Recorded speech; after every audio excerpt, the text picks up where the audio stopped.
How's it going, guys? My name is Zach with the Movie Castle, and today we're going to be taking a look at all the Blu-rays and DVDs I got for June of 2025, and there's some pretty cool stuff in there. I do want to say I've been trying to make an effort to not go as crazy when I'm buying physical media, but I kind of failed at that this month. I wound up getting a whopping 25 things, but in my defense, a lot of them were pretty cheap. I struck out on some deals. That being said, I also got really lucky in finding a bunch of pretty cool stuff, and yeah, one thing led to another and I wound up getting probably way too many, but there's some cool things in here, some unexpected little movies I've been wanting to add to my collection for a while. Actually, quite a few more Blu-rays than I normally buy. We got 6 of them this time, so over 20% of the haul is Blu-rays, including some special alternate cases. And yeah, just a bunch of cool stuff. A lot of it I find digging through used media shops, so you never really know what you're gonna get there. And I did find some entertaining things. So yeah, a haul that's bigger than it should be, but there's a lot of stuff in here I really do like. Prepare for a bit of a longer video this time, but without further ado, let me show you what I got. So let's switch to the close-up camera.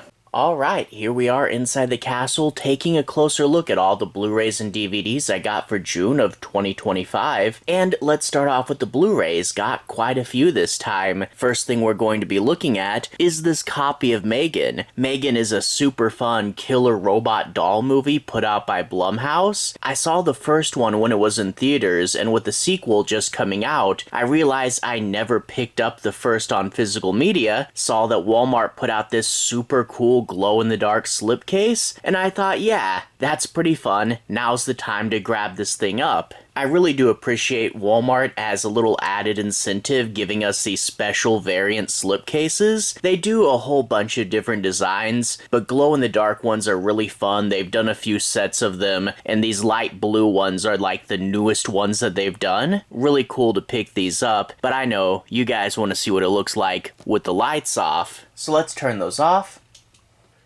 And there she is, and you can see it's just her face that glows, not anything else, and there's nothing on the back. Kinda cool, looks a little bit like the 13 Ghost introduction. I don't know how well you can see her with my camera, but in real life she pops pretty cool. Anyway, it's a cool slip. I'm glad I was able to pick it up.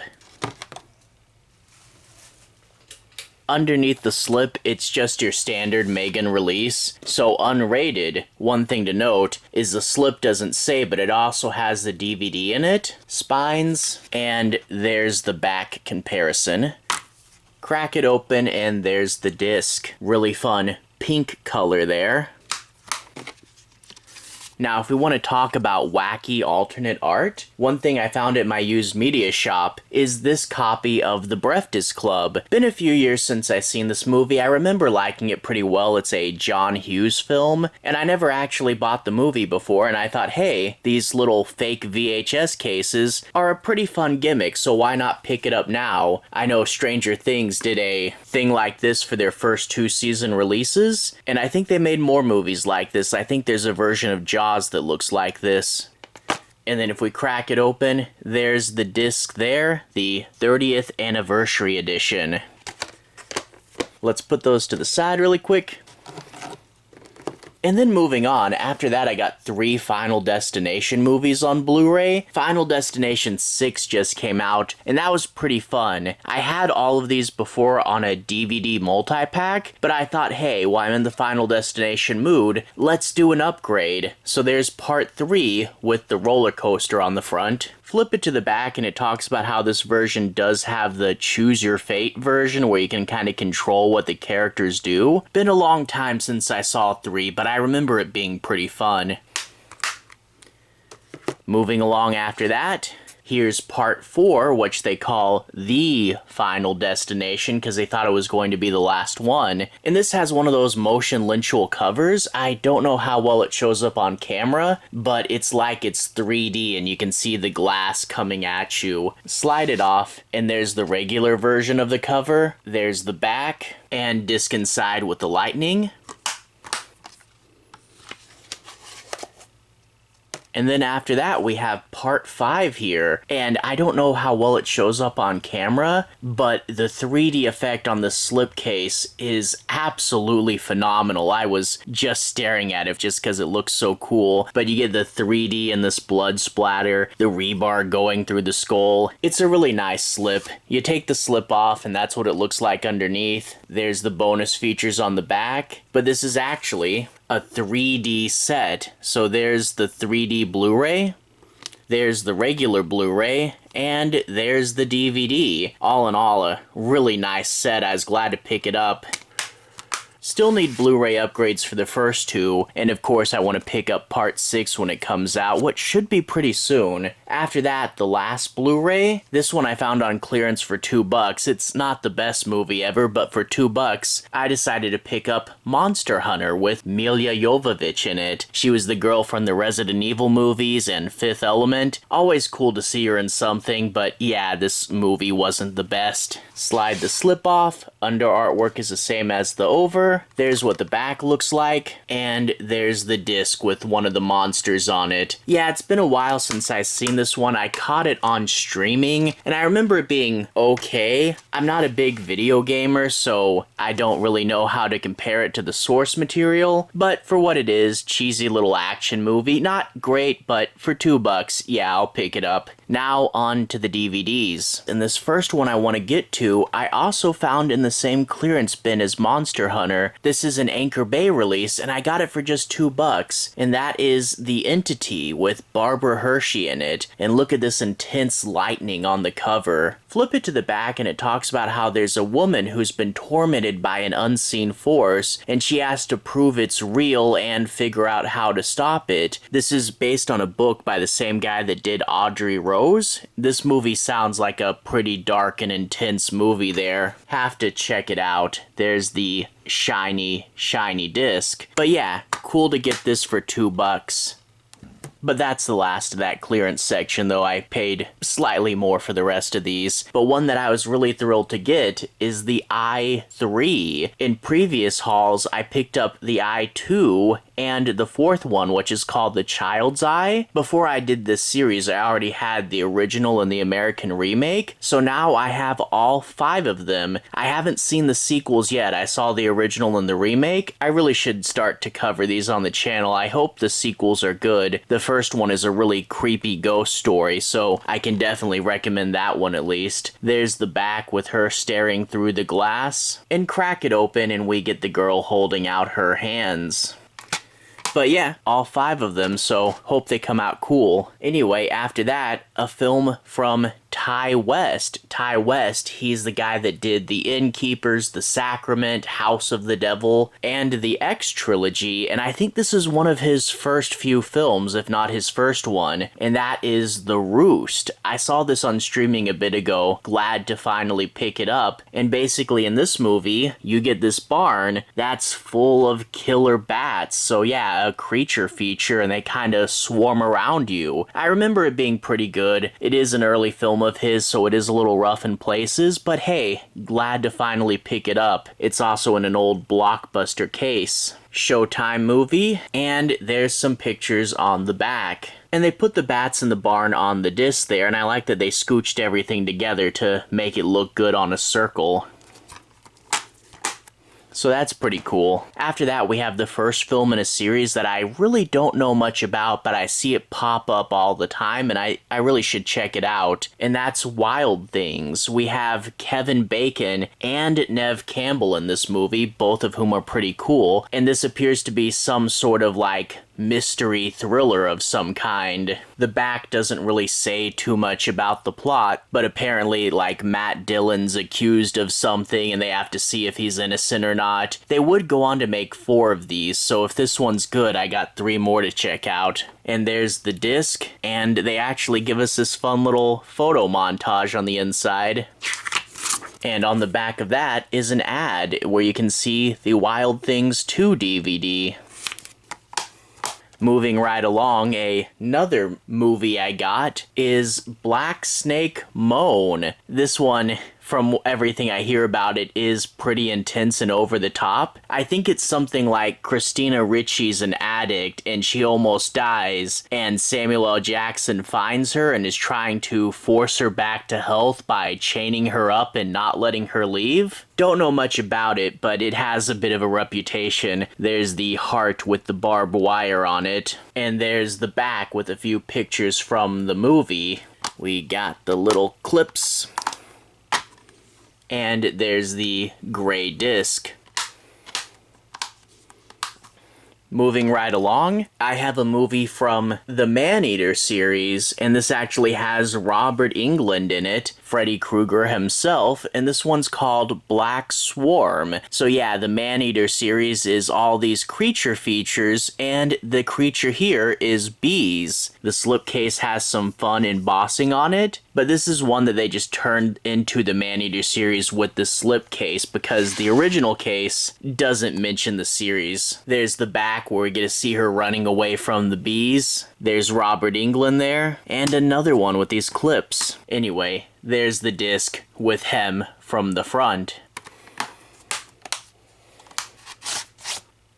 Let's move on. I got 2 new found footage films. The first one here is called Frankenstein's Army. I saw this again on streaming a while ago, and it was pretty fun. Basically, Dr. Frankenstein gets kidnapped by Germany in World War II, and they force him to make all these wacky creatures. The creature design in this is pretty cool. From Dark Sky Films there, and we find out a little more about it on the back. And yeah, this being found footage is a bit of a stretch, but whatever, it's a really fun movie, running through this base, seeing a bunch of cool monsters, trying to survive. Yeah, I remember this being pretty fun. And there's the image with some of his soldiers on it. The other found footage movie is this one called Friend Request, and we get to see all the laptops there making the picture. This is one of those Screen Life movies where it all takes place inside a laptop. And yeah, there was Friend Request, and then there was also Unfriended, and they made 2 of those. And to be honest, I don't remember if I saw one or both of them. They all kind of run together in my head. I'll have to check this one out again now that I have it on DVD. Still need to pick up the Unfriended ones, and there's the disc, another gray disc there.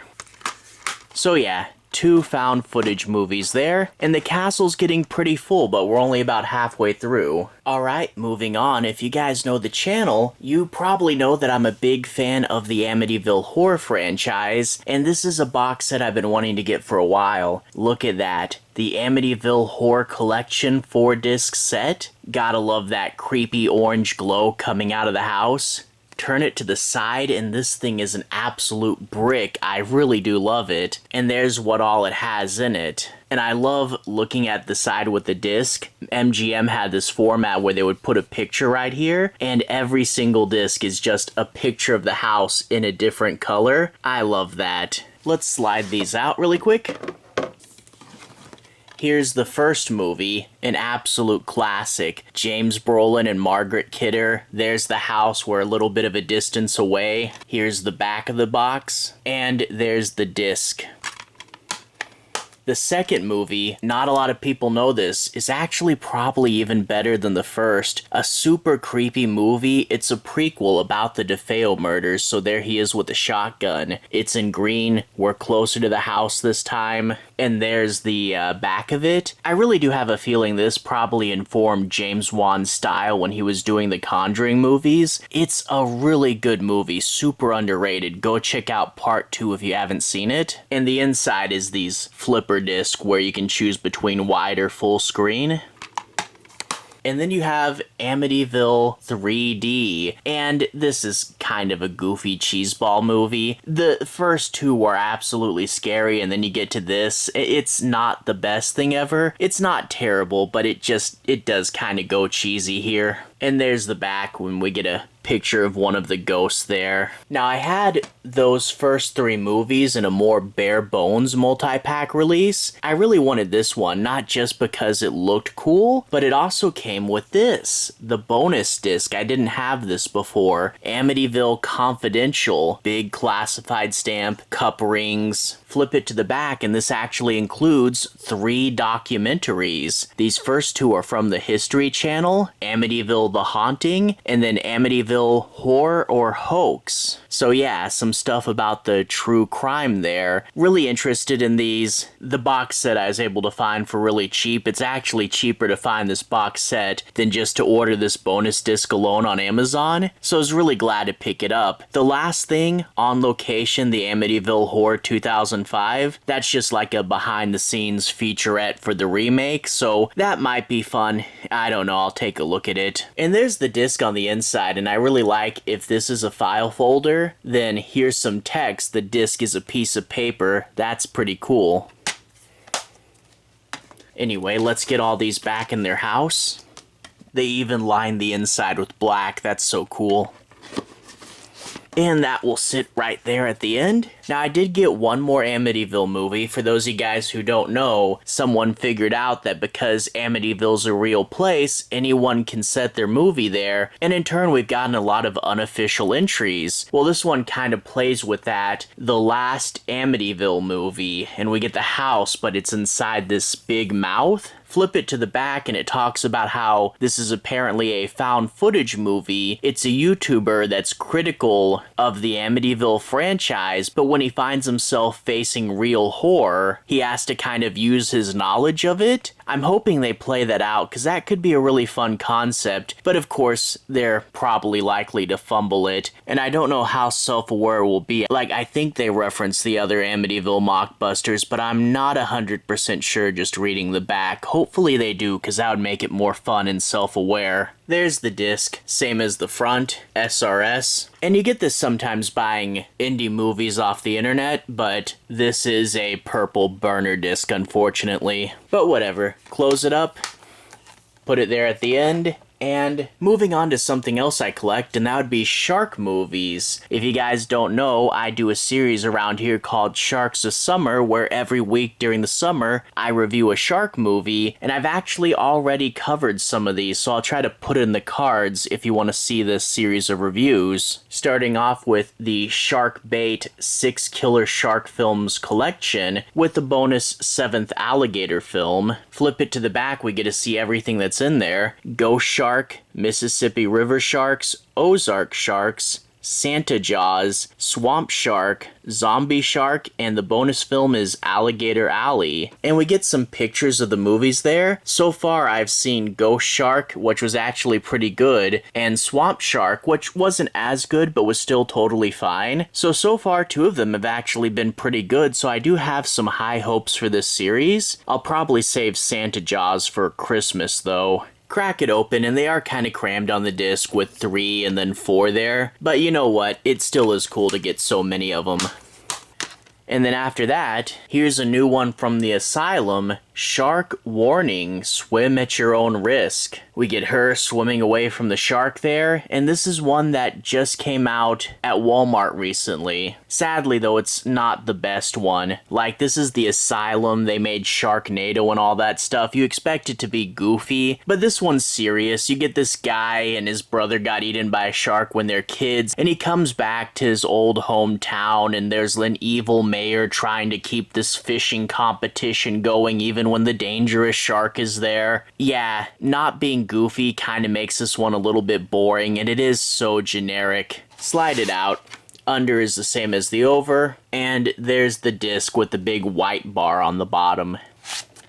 And the last shark movie we got is Ouija Shark, and this is totally a case of the cover being way better than the movie. I saw this one as well. Flip it to the back and we can see the ghost shark there. The movie's about a ghost shark coming out of the Ouija board, but sadly the whole thing's super forgettable. It's supposed to be a comedy, and the movie thinks that just because it is about a ghost shark, it's super hilarious, but sadly there's only a little bit of good cheese in this movie, and for the most part you're just watching people walk around through the woods or chatting by the pool in their bikinis. It's just kind of an awkward, long talking movie that just not much happens in, so yeah, not the best thing ever. Crack it open and there's the Ouija Shark on the disc. But yeah, note how that shark doesn't really look much like this shark. Oh well.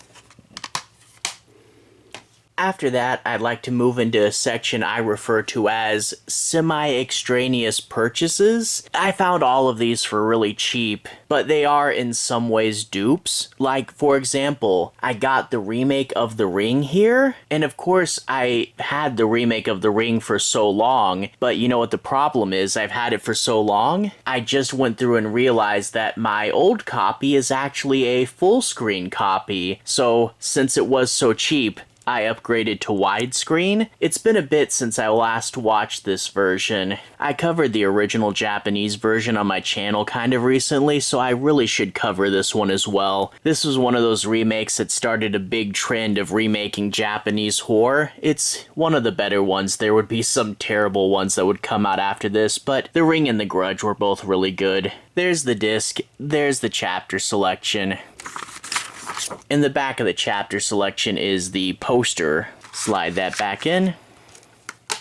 My next semi-extraneous purchase is the Prom Night reboot. I saw this there, again, super duper cheap, and I did have this, but the thing is, I had the unrated version, and when I saw that the theatrical and the unrated were like two different colors, a silver and a red, I'm like, okay, that's actually kinda cool. And they even say which version they are on the spine there. Weird that they don't line up better though. And yeah, I think the theatrical version's only like a minute or two shorter. So yeah, I didn't really need this, but I do like having multiple cuts of the movies, you know. Been a while since I watched the remake. I need to go through the Prom Night movies as well. Kind of just missed prom season though, didn't I? Hard to keep track of those things. And there she is on the disc there. Another semi-extraneous purchase, Anchor Bay's 20th anniversary edition of Hellraiser. I had Hellraiser in a double pack with Hellraiser 2, but I saw this. I really love the blank white space, the portrait of the cube, the 20th anniversary edition, but also I really do hope to meet some of the Hellraiser cast at a convention sometime, and to have a white version with all this empty space. This would be so cool to get some autographs on. So between hoping for autographs and it being the 20th anniversary edition, that's probably enough difference to warrant buying this. Flip it to the back, we get some pictures and a pretty nice selection of bonus features there, so that's pretty cool. Another thing I really like is the disc actually looks like the puzzle box, so that's pretty cool. And the last four movies we have to cover are a bunch of Saw movies that I picked up. If you guys know Physical Media, they printed a ton of Saw movies and you can get these things for pretty cheap. I had the first 5 in a multi-pack, but as I said in the past when I picked up a few other of these, I really want to get individuals of the Saw movies because the Saw movies have such gruesome artwork on them. Here's part 1 with the hand and foot lying on the ground, an absolutely iconic cover. And flip it to the back, there's all the special features, and there's Carrie Elways playing Dr. Gordon. And the disc is just that foot there, pretty gnarly. After that, we have Saw 3, the unrated edition with the 3 teeth there. I love how they do creative ways to tell you which movie it is. There's the back, and there's the pig mask and the special features. And there's Tobin Bell on this disc with that same Saw motif.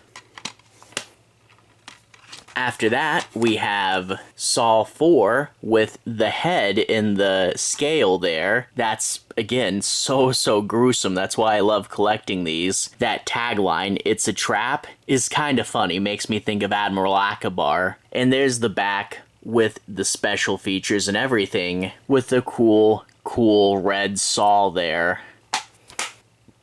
And the last one, Saw 5, with the head in the box. Now, if you guys remember last time I showed you some of the Saw movies, I did have a clear case version of this. The Saw movies, or at least the first 7 or so of them, would have the regular versions and the clear case versions, and the clear case would always do some gimmick with how you could see through the case. These are the regular ones where it's just paper and a regular DVD case. I like picking these up, and again, as I said with Hellraiser, Hellraiser. I kind of want to get these signed. The big empty white space would do really well for that. I would love to meet some people from Saw. That sounds really cool. I know Amanda, Shawnee Smith, does conventions a lot. Would be super cool to meet her. And I know it was a joke back in the day, but wouldn't it be cool if SawCon was real, right? I gotta get out more. I would love to go to more conventions. Anyway, there's the back. Special features down here, and this guy lying on the table. And there's the disc with the blue water. And if you have the clear case, the blue water goes in the head. So yeah, all that, I definitely got way more movies than I meant to this month. This is quite a big haul, and I've been trying to limit myself lately. But as I said, a lot of these were pretty cheap, so it's not as much damage as it looks. But a lot of cool stuff to get, a lot of stuff I've been really wanting to get. I love the alternate cases, I love the Final Destination upgrades. This Amityville box I've been wanting for a while. And of course I needed a Shark restock. So yeah, a lot of stuff, but I really do love it, and here's to seeing what I'll get next month. Anyway though, to everyone who's watched so far, thank you for watching. To everyone who's liked and subscribed, thank you, you really are helping the channel out. I'll leave a relevant playlist on the bottom. This should be my monthly movie hauls playlist. In that playlist, you can see me showing you what I bought for over 2 years now, so if you like this, there's a whole lot more of that. Anyway, have a good day. I'll see you guys again very, very soon. Playlist here. Have a good day now.